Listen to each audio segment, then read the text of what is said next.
This is the URL that is in that PowerPoint package that I think will be sent out or shared with everyone.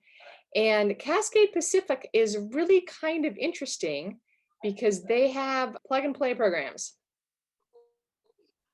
So what they've done is I can only imagine they have a smaller pack, or this is designed for pack meetings.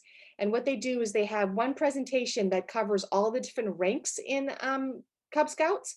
And then each of these PowerPoint presentations covers a couple of different requirements for each of the different ranks with activities. So I happen to really like the hiking one. So viewing the presentation, I'm a hiking person, what can I say? So it was great because it actually has little tiny videos and things to do. And I think it's still downloading.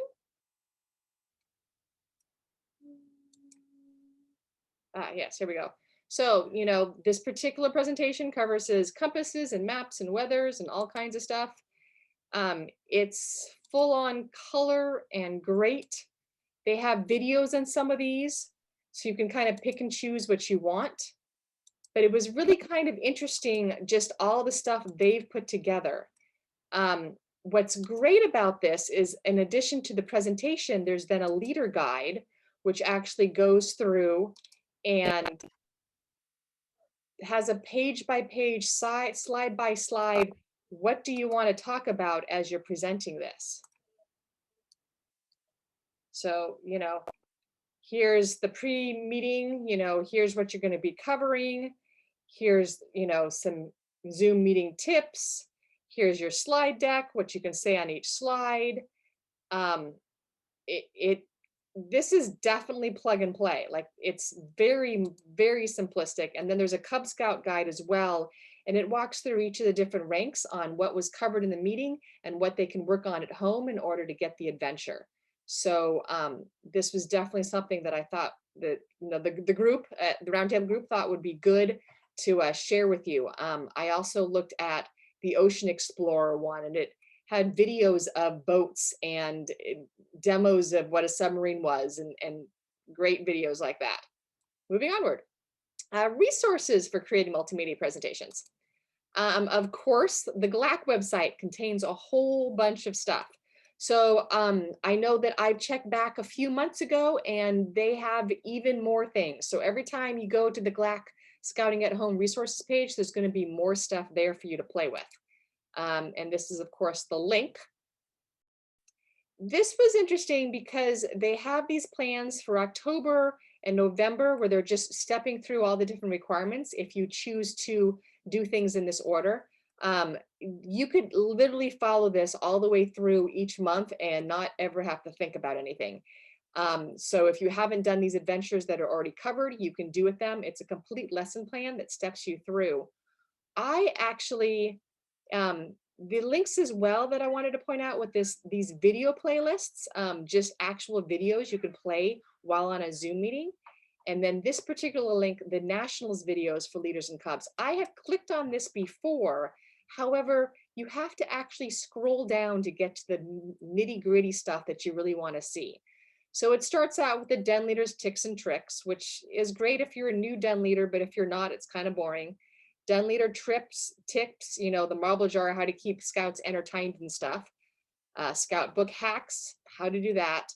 I think what we really want to go down to, though, is these videos at the very end. So these are actually videos that are complete sets of, they cover all the requirements you need to cover for your adventure. So I checked out this Air of Light one for Scouting Adventure. This one happens to be what I'm covering right now in my den. And I think I'm literally going to use this at our next meeting. It's just about 10 or 12 minutes. It hits on every single requirement you need to do. It's a really good introduction that you can go through to teach your scouts about what the requirements are going to be. And then what I would probably do is play a couple of minutes, stop the video, and then talk to my scouts live, ask them questions, demo stuff on the screen, and then go back to the video. And as you can see, it looks like it might even be every single adventure for every single rank. I always like talking to my scouts live because they're older, but this was, the combination of a live person talking that they know and the actual video, I thought would be great.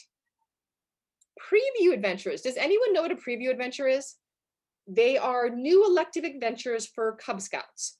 So right now there's only 2 preview adventures for Cub Scouts, but what it is they are evaluating whether or not these adventures, they want to go live and go real with them. And they do count towards an advancement, just like any other elective adventure. So the ones that they have right now for Cub Scouts is the Protect Yourself rules and a yo-yo adventure.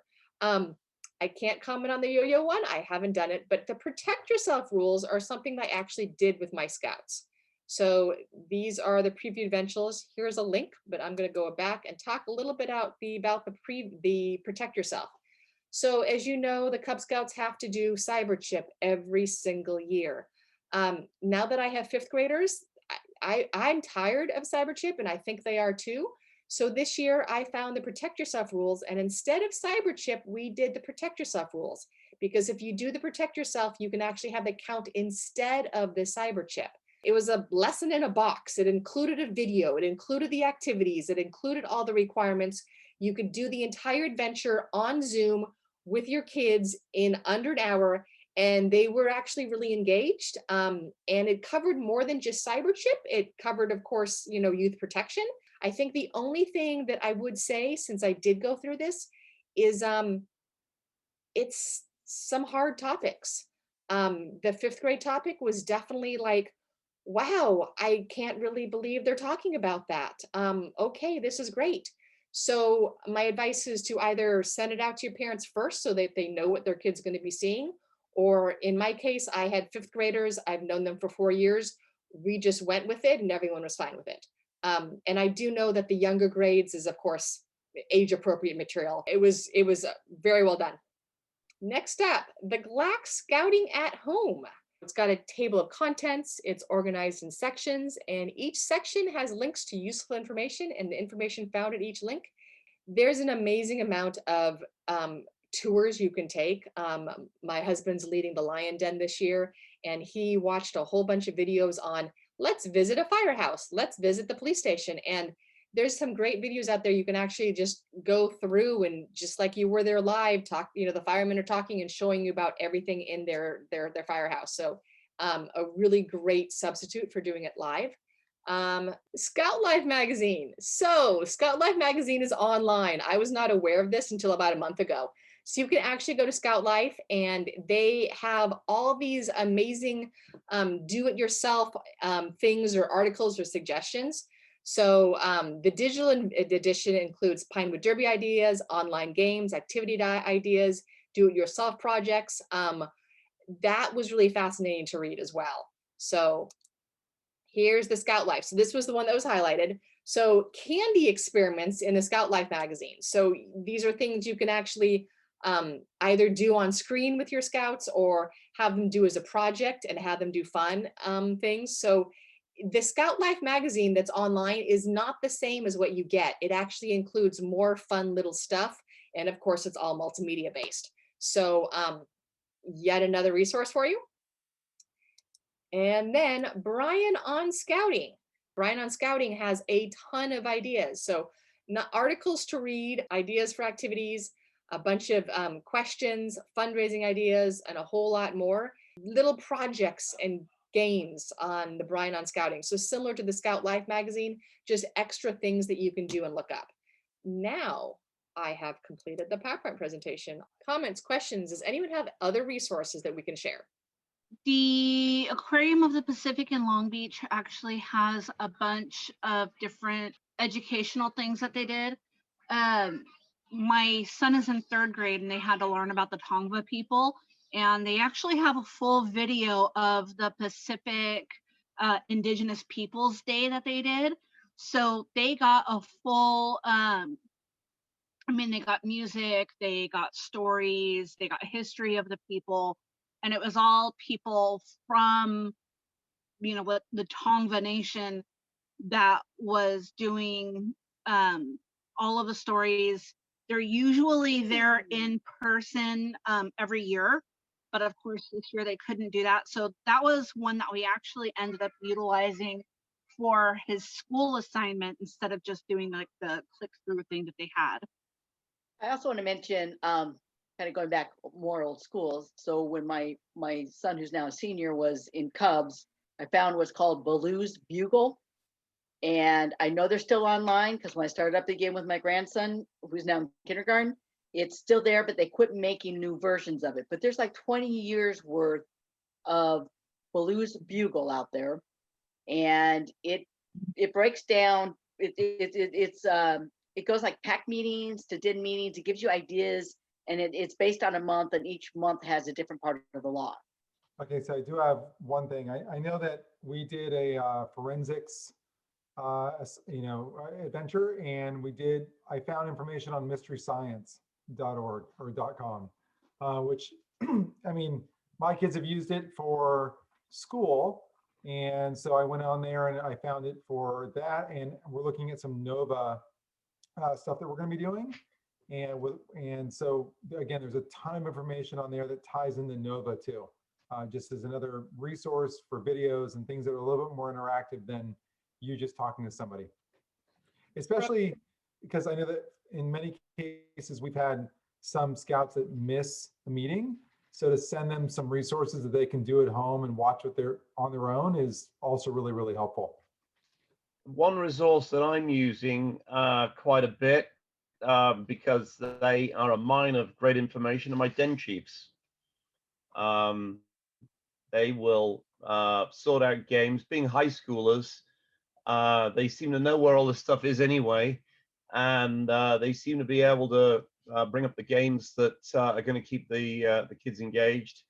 And they're very adept at looking at the requirements and translating that into an online interactive activity. So I rely on my den chiefs a little bit to do some of these things. We've got the California Science Center that has actually teamed up with the Orange County Scouts organization for a Rocket Day. Hold on. Oh, no, honey, The hold on. California Science Center is my favorite place to go. Okay, thank you, love. That's a really good point. My pack has done a lot of things where every year we look at all those activities and choose one and do like a scout day at the aquarium or the zoo or something like that. And I hadn't even thought that now that you can't do that in person, I bet you these places are still doing something just virtually. So, Haley Centers had a Scout Day too. yeah. So I've got the fifth graders, but two of my scouts weren't around in the third grade, which is when you normally do whittling chip. And I started them off in whittling chip in the summer, and we're not quite done yet. I took a break for most of the fall, hoping COVID would be over, and it's not. So now I got to, go back to where we left off with whittling chip. Whenever we had actually a knife in use, I required the parents to be in the room. And we did a lot of carving with a plastic knife and a bar of soap, right? So they carved 2 bars of soap with a knife, plastic knife, and did that. When you move on to the knife, like a real knife, you got to find the softest wood you can. Balsa wood, the lightest, softest, not pine, really soft wood. And the most difficult thing I found was they don't know what the grain of wood is, and it's important to work with the grain. You really do have to rely heavily on your parents and videos, right? Back to videos. There's great videos out there on how to carve. So that's a really good suggestion of a plastic knife. And so we have one arrow of light, and we're doing a whittling chip and pocket knife refresher with our arrow of light tomorrow. And that's a good idea. I might have that one newer scout actually do his with a plastic knife, because we're going to go through all the instructional aspect and give him a refresher on all the instructional aspect. But his first go, I really like that suggestion. I'm going to take that to have him use a plastic knife, because we are going to do a bar of soap activity tomorrow night. Yeah, because I've trained scouts before, even when I was younger, and back when I was even like an assistant, leader after getting my eagle when I was like 16 and using real knives and everything in person, but doing it over Zoom is a little bit terrifying. So the idea of a plastic knife or a cardboard cutout sounds great. So, I was actually going to bring up the soap and plastic knife thing because when I was in 4th grade, I missed outdoor education because we were moving that week. And to make up for it, our teacher brought us soap and butter knives to whittle with. The only problem I've had so far with the knives and soap is they'll want to use it in the wrong manner. Like with a plastic knife and a soap, you can do just about any crazy activity with that knife. And so it's important to try to get across the whittling motion, right? That shaving little pieces, because they can stab and saw, and that's not what you want.